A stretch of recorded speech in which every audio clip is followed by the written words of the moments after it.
ಇವತ್ತು ನಮ್ಮ ಶ್ರೀರಾಮನಗರದಲ್ಲಿ ಕಬ್ಬಾಳಮ್ಮ ತಾಯಿಯ ದೇವರನ್ನ ಈ ಭಾಗದಲ್ಲಿ ಕರ್ಕೊಂಡ್ಬಂದು ನಮ್ಮ ಬಡಾವಣೆ ಒಳ್ಳೆಯದಾಗಲಿ, ನಮ್ಮ ಬಡಾವಣೆಯಲ್ಲಿ ಇರ್ತಂಥ ಎಲ್ಲ ಹಿರಿಯರಿಗೆ ಹೆಚ್ಚಿನ ಆಯಸ್ಸನ್ನು ಆರೋಗ್ಯವನ್ನು ಕೊಟ್ಟು ಕಾಪಾಡಲಿ, ಮಕ್ಕಳೆಲ್ಲ ಚೆನ್ನಾಗಿ ಓದಲಿ ಅಂತ ಹೇಳಿ ನಮ್ಮ ವಜ್ರಮುನಿ ಯುವಕರ ಬಳಗ ಎಲ್ಲ ನನ್ನ ಆತ್ಮೀಯ ಸ್ನೇಹಿತರುಗಳು ಈ ಒಂದು ಅದ್ದೂರಿಯ ಕಾರ್ಯಕ್ರಮವನ್ನು ಆ ದೇವಿ ಶಕ್ತಿ ಭಾಳ ದೊಡ್ಡ ಶಕ್ತಿ, ಅದು ಕಬ್ಬಾಳಮ್ಮ ಅಂದ್ರೆ ಭಾಳ ದೊಡ್ಡ ಶಕ್ತಿ. ಅಲ್ಲಿ ವಾರವಾರಗಳು ಮಂಗಳವಾರ, ಶುಕ್ರವಾರ, ಭಾನುವಾರ ಭಾಳ ಅದ್ದೂರಿಯಾಗಿ ಕಾರ್ಯಕ್ರಮ ಕಬ್ಬಾಳಮ್ಮ ದೇವಿಗೆ ಪೂಜೆ ಮಾಡುವಂಥ ಕಾರ್ಯಕ್ರಮ ಇವತ್ತು ನಮ್ಮ ಬಡಾವಣೆಗೆ ಬಂದಿದೆ ಅಂದರೆ ನಮಗೆ ನಿಜವಾಗ್ಲೂ ಖುಷಿ ಆಗ್ತದೆ. ಈ ವಜ್ರಮುನಿ ಯುವಕರ ಬಳಗಕ್ಕೆ ನಾನು ಅಭಿನಂದನೆ ತಿಳಿಸುತ್ತಾ, ಈ ಭಾಗದಲ್ಲಿ ನಿಮಗೆಲ್ಲರೂ ಗೊತ್ತಿರೋ ಹಾಗೆ ನಮ್ಮ ಜನಪ್ರಿಯ ಶಾಸಕರು ಸನ್ಮಾನ್ಯ ಗೋಪಾಲಯ್ಯನವರು ಅನೇಕ ಕೆಲಸಗಳನ್ನು ಈ ಭಾಗದಲ್ಲಿ ಮಾಡಿದ್ದಾರೆ. ಅದೇ ರೀತಿ ನಾನು ಕೂಡ ಈ ಭಾಗದಲ್ಲಿ ಹೆಚ್ಚಿನ ರೀತಿ ಕೆಲಸ ಮಾಡಿದ್ದೇನೆ. ನನ್ನ ಮಗ ಷಡಾಕ್ಷರಿ ಅವನ ಪ್ರೇಮ ಅಂತ ಕರೀತಾರೆ. ಪ್ರತಿಯೊಬ್ಬರ ಮನೆಯಲ್ಲೂ ಚಿರಪರಿಚಿತ ಅವನಿಗೆ ಯಾವುದೇ ಮನೆಗಳಲ್ಲಿ ಫೋನ್ ಬಂದರೆ ನಾನು ಶ್ರೀರಾಮನಗರದಲ್ಲಿ ಕೆಲಸ ಇಲ್ದರೆ ಹೋಗ್ತೀನಿ ಅಂತ ಹೇಳ್ತಾರೆ. ಏನಾರ ಅಧಿಕಾರಿಗಳು ತೊಂದರೆ ಕೊಟ್ಟಾಗ ನನಗೆ ಬಂದು ಹೇಳಿದ್ರೆ ಅಧಿಕಾರಿಗಳು ಕರ್ಕೊಂಡ್ಬಂದು ಈ ಭಾಗದಲ್ಲಿ ಹೆಚ್ಚಿನ ಕೆಲಸಗಳನ್ನು ಮಾಡ್ಕೊಡ್ತಾ ಇದ್ದೇನೆ. ಇದಕ್ಕೆಲ್ಲ ಕಾರಣ ನಮ್ಮ ಈ ಭಾಗದ ಶಾಸಕರು ಗೋಪಾಲಯ್ಯನವರು. ಮೊನ್ನೆ ಎಲ್ಲ ಆರೋಗ್ಯ ತಪಾಸಣೆ ದೊಡ್ಡ ಅದ್ದೂರಿ ಕಾರ್ಯಕ್ರಮವನ್ನು ತಿಂಗಳು ಮಾಡ್ತಾ ಇದ್ರು, ವಾರಕ್ಕೆ ಮಾಡ್ತಾ ಇದ್ರು. ಭಾಳ ಜನಕ್ಕೆ ಕಣ್ಣು ಆಪರೇಷನ್ ಆಯಿತು. 2ನೇ ದಿನಕ್ಕೆ ಅವ್ರು ಕಣ್ಣು ಆಪರೇಷನ್ ಆಗಿ ಸುಮಾರು 48 ಜನಕ್ಕೆ ಮೊನ್ನೆ ಕಣ್ಣು ಆಪರೇಷನ್ ಇಲ್ಲೇ ಕರ್ಕೊಂಡ್ಬಂದು ಅವರಿಗೆ ಕಳಿಸ್ತಾರೆ. ಸುಮಾರು 547 ಜನಕ್ಕೆ ಸ್ಪೆಕ್ಸ್ಗಳನ್ನ ಕೊಟ್ಟು. ಥೈರಾಯ್ಡ್ ಸಮಸ್ಯೆ ಇತ್ತು ಭಾಳ ಜನಕ್ಕೆ, 200 ಹೆಣ್ಮಕ್ಳಿಗೆ ಥೈರಾಯ್ಡ್ ಸಮಸ್ಯೆ ಇತ್ತು, ಅದ್ರಲ್ಲಿ ಗಂಡು ಮಕ್ಕಳು ಕೂಡ ಇದ್ದರು. ಅವರು ಕೂಡ ಟ್ರೀಟ್ಮೆಂಟ್ ತಗೊಂಡ್ರು. ಏನೇನು ತೊಂದರೆ ಇದೆ ಒಳ್ಳೆ ಸ್ಪೆಷಲಿಸ್ಟ್ ಡಾಕ್ಟರ್ಗಳು ಬಂದರು. ಅದೇ ರೀತಿ ನಮ್ಮ ಈ ಭಾಗದ ಗೋಪಾಲಯ್ಯನವರ ಮಗ ಡಾಕ್ಟರ್ ಮಂಜುನಾಥ್ ಅಂತ ಹೇಳಿ ಅವ್ರ ಮುಖಾಂತರನೇ ಈ ಒಂದು ಆರೋಗ್ಯ ತಪಾಸಣೆ ಅದ್ದೂರಿಯಾಗಿ ಮಾಡ್ತಾ ಇದ್ದಾರೆ. ಈಗಾಗಲೇ ನಂದಿನಿಲಯದಲ್ಲಿ ಬರುವ ಕಾರ್ಯಕ್ರಮವನ್ನು ಮಾಡ್ತಾ ಇದ್ದೇವೆ.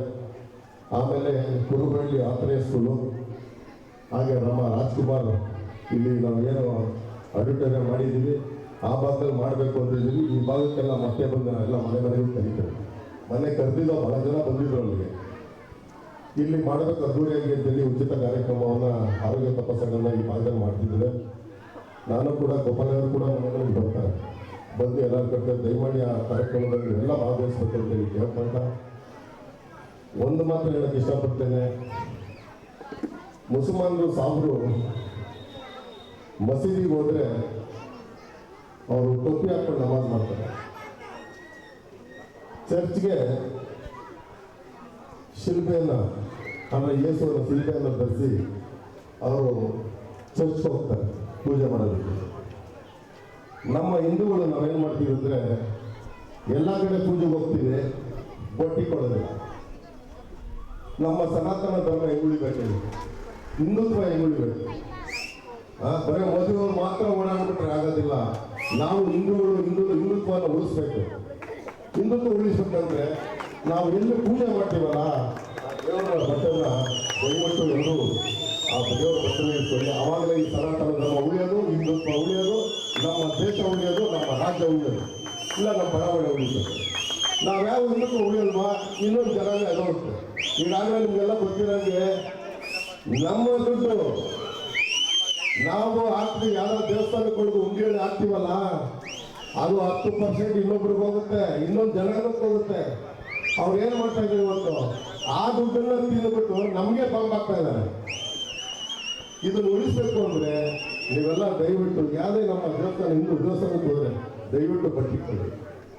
ಅವ್ರಿಗೆಲ್ಲ ಗೊತ್ತಾಗಬೇಕು ನಾವು ಹಿಂದೂಗಳು, ನಮ್ಮ ಸನಾತನ ಧರ್ಮ ಉಳಿಲಿ, ಹಿಂದುತ್ವ ಉಳಿಲಿ ಅಂತ ಹೇಳಿ ನಿಮ್ಮೆಲ್ಲರಿಗೂ ಮತ್ತೊಮ್ಮೆ ಕೇಳಿಕೊಂಡು ಏನಿವತ್ತು ನಮ್ಮ ಎಲ್ಲ ನನ್ನ ಯುವಕ ಮಿತ್ರರು ಅದ್ದೂರಿಯ ಕಾರ್ಯಕ್ರಮವನ್ನು ಈ ಭಾಗದಲ್ಲಿ ಮಾಡಿದ್ದಾರೆ.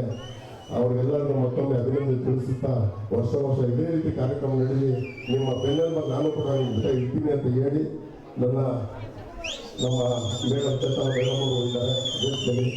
ಅದೇ ರೀತಿ ನನ್ನ ಇನ್ನೊಬ್ಬ ಆತ್ಮೀಯ ಮಿತ್ರ ನನ್ನ ತುಂಬ ಆತ್ಮೀಯ ಮಿತ್ರ ನನ್ನ ಶಿವರು, ಹಾಗೆ ನನ್ನ ಶ್ರೀನಿವಾಸರು ಬಂದಿದ್ದಾರೆ, ನನ್ನ ಜೊತೆ ಇದ್ದಾರೆ. ಅವರು ನನ್ನ ಬೆನ್ನೆಲುಬಾಗಿ ಅಂಬರೀಷ್ ಅಂತ ಇದ್ದಾರೆ ಲಾಯರವರು.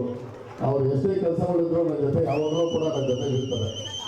ಮತ್ತೊಮ್ಮೆ ಅವ್ರಿಗೆಲ್ಲರಿಗೂ ಆ ಕಬ್ಬಳಮ್ಮ ಒಳ್ಳೇದು ಮಾಡಲಿ, ನಿಮಗೂ ಕೂಡ ಆ ತಾಯಿ ಆಶೀರ್ವಾದ ಮಾಡಲಿ ಅಂತೇಳಿ ಮತ್ತೊಮ್ಮೆ ದಯವಿಟ್ಟು ಹೇಳ್ತೇನೆ. ಈ ಸನಾತನ ಧರ್ಮ ಉಳಿಬೇಕು, ಇನ್ನೊಂದು ಉಳಿಬೇಕು ಅಂದರೆ ನೀವೆಲ್ಲ ಒಕ್ಕಟ್ಟಾಗಬೇಕು. ಇಲ್ಲ ಇನ್ನೊಂದು ಜನ ಇರುತ್ತೆ, ಒಬ್ಬ ಎಲ್ಲ ಡಿಬೇಟಲ್ಲಿ ಟಿ ವಿಲಿ 2050ಕ್ಕೆ ನಾವೇನೋ ಅಂತ ತೋರಿಸ್ತೀವಿ ಅಂತ ಅಲ್ಲ, 2050ಕ್ಕೆ ನಾವೇನು ಅಂತ ತೋರಿಸ್ತೀವಿ ಅಂತ ಅಲ್ಲಿಯವ್ರು ನಾಲ್ಕು ಬೇಡ, ನಾವೆಲ್ಲ ಒಟ್ಟಾಗಿರೋಣ. ಅದು ಯಾರು ಬರ್ತಾರೋ ಬಂದು ನೀವೆಲ್ಲರೂ ಮತ್ತೊಮ್ಮೆ ಒಳ್ಳೆಯದಾಗಿ ಅಂತ ಕೇಳ್ಕೊಂಡು ನಾನು ಮಾತು ಮುಗಿಸ್ತೇನೆ. ಎಲ್ಲರಿಗೂ ನಮಸ್ಕಾರ. ಪಾಪ ಲಕ್ಷ್ಮಣ್ ಮೆಲೋಡಿಸ್ ಅವರು ಅದ್ದೂರಿಯ ಕಾರ್ಯಕ್ರಮವನ್ನು ಮಾಡಿಕೊಡ್ತಾ ಇದ್ದಾರೆ.